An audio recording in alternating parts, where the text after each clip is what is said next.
మీద నమ్మకం ఉన్న, అంబేద్కర్ గారి ఆలోచన పట్ల అవగాహన ఉన్న ఏదైతే తోట త్రిమూర్తుల్ని పార్టీ నుంచి బహిష్కరించు, లేదంటే అలాంటి వాళ్ళకి టికెట్లు ఇచ్చి లైసెన్స్ ఇచ్చినట్టుగానే మేము భావిస్తాం.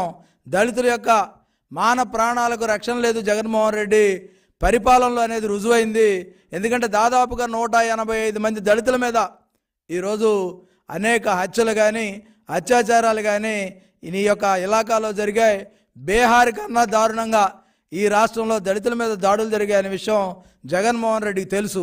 ఎందుకంటే వరప్రసాద్ శిరోమండనం చేసిన తర్వాత సాక్షాత్తు రాష్ట్రపతి జోక్యం చేసుకున్నప్పటికీ కూడా ఈ రోజుకి కూడా న్యాయం జరగకుండా ఆ వరప్రసాద్ నానా తిప్పలు పెట్టినటువంటి విషయం మనందరం కూడా చూసాం. సాక్షాత్తు పోలీస్ స్టేషన్లోనే శిరోమండనం చేయడం అనేది దేశ చరిత్రలోనే ఒక సంచలనాత్మకమైనటువంటి విషయం. ఈరోజు కూడా అడుగుతా ఉన్నాం, తోటా త్రిమూర్తులు నీ పార్టీలో అభ్యర్థిగా ఉన్నాడు, తోటా త్రిమూర్తుల అభ్యర్థిత్వాన్ని రద్దు చేయి, నీ పార్టీ నుంచి బహిష్కరించు. అప్పుడే ఈ రాజ్యాంగం పట్ల కానీ అంబేద్కర్ గారి పట్ల కానీ దళితుల పట్ల కానీ కొంతలో కొంతైనా నీకు ఉన్నదనే విషయం మేమందరం కూడా అర్థం చేసుకుంటాం. అంతే తప్ప తోటా త్రిమూర్తులను కొనసాగిస్తే ఈరోజు శిరోమండనాన్ని నువ్వే ప్రోత్సహించినట్టు అవుద్ది. ఆ రోజు కానీ ఈ రోజు కానీ దళితులకు అండగా ఉన్న తెలుగుదేశం పార్టీ, దాంతోపాటుకి ఈరోజు అనేక సంఘటనలు, ఎందుకంటే మాస్క్ అడిగిన నేరానికి నర్సీపట్నంలో డాక్టర్ ఏదైతే సుధాకర్ని చేతులు విరిచికట్టి నడి రోడ్డు మీద బట్టలు లేకుండా పోలీసులు తిప్పితే అది ఆత్మహత్యగా చిత్రీకరించినటువంటి పరిస్థితి. ఈరోజు పోలీసుల మీద కూడా చర్యలు లేవు. డాక్టర్ అనిత గారి మీద వైకాపా వ్యక్తులు ఆమెను ఏ విధంగా ఇబ్బంది పెట్టారు, ఏ విధంగా నిర్బంధించారు, వాళ్ళ మీద ఈ రోజుకి కేసులు లేవు. ఇలా చెప్పుకుంటూ పోతే అనేక సంఘటనలు ఈ దానిలో ఉన్నాయి.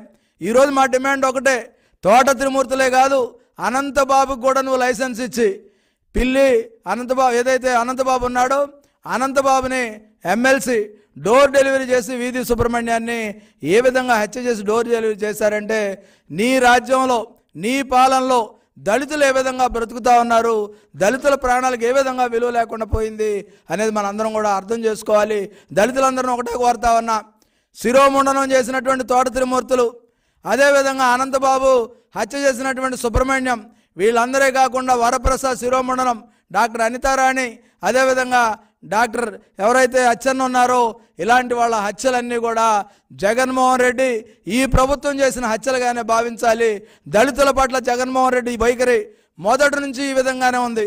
ఎందుకంటే పులివెందుల్లో దళిత మహిళ నాగమ్మని హత్య చేస్తే హత్యను ఖండించడానికి అత్యాచారం హత్య చేసినటువంటి పరిస్థితుల్లో ఆ రోజు మహిళా సంఘం నేతగా ఉన్నటువంటి అనిత గారు కానీ ఎంఎస్ రాజు గారు కానీ వెళితే వాళ్ళ మీద అట్రాసిటీ కేసులు పెట్టినటువంటి పరిస్థితి నీ రాజ్యంలో ఉంది, నీ పాలనలో ఉంది.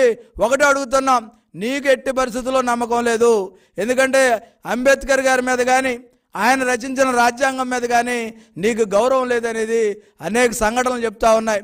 ఈరోజు ఒకటే అడుగుతా ఉన్నాం, విదేశీ విద్యకు అంబేద్కర్ గారు పేరు పెడితే అది తీసేసి జగన్ విదేశీ విద్య అని దాన్ని పెట్టినటువంటి పరిస్థితి చూస్తూ ఉంటే జగన్మోహన్ రెడ్డి తన వైఖరి అంతా కూడా దళితుల అణిచివేత మీద దృష్టి పెట్టాడు తప్ప దళిత వ్యతిరేకంగా ఉన్నాడు తప్ప జగన్మోహన్ రెడ్డి దళితులకు సంబంధించి ఏదీ చేయలేదు. ఒక పక్క హత్యలు చేస్తూ ఉన్నాడు, మరో పక్క అత్యాచారాలను ప్రోత్సహిస్తూ ఉన్నాడు. అదేవిధంగా సంక్షేమ కార్యక్రమాలను కూడా మూలన పెట్టినటువంటి పరిస్థితి జగన్మోహన్ రెడ్డి పాలనలో ఉంది. మనందరం చూడాల్సిన అవసరం ఉంది. మాది కార్పొరేషన్ అన్నాడు, మాల కార్పొరేషన్ అన్నాడు, రెల్లి కార్పొరేషన్ అన్నాడు. ఒక్క రూపాయి కూడా విదల్చకుండా కార్పొరేషన్ చైర్మన్లు ఇచ్చి వాళ్ళ కనీసం కుర్చీ కూడా లేకుండా చేసి ఈరోజు ఏ మాదిగ కానీ ఏ మాల కానీ ఏ రెల్లి కానీ ఈ సంక్షేమం మేము జగన్మోహన్ రెడ్డి పాలనలో ఈ యొక్క కార్పొరేషన్ ద్వారా తీసుకున్నామని ఒక్క వ్యక్తిని కూడా చూపించలేని పరిస్థితుల్లో జగన్మోహన్ రెడ్డి ఉన్నాడు. అంతేకాకుండా ఈయనకి ఎంత కోపం అంటే దళితులకు సంబంధించి చర్మకారులు కానీ డప్పు కొట్టే వాళ్ళకి కానీ అదేవిధంగా ఎవరైతే చర్మ పరిశ్రమల్లో ఉన్నటువంటి వ్యక్తుల యొక్క పిల్లలకి గతంలో చంద్రబాబు నాయుడు గారు ఇచ్చినటువంటి లబ్ధి అంతా కూడా తీసివేసి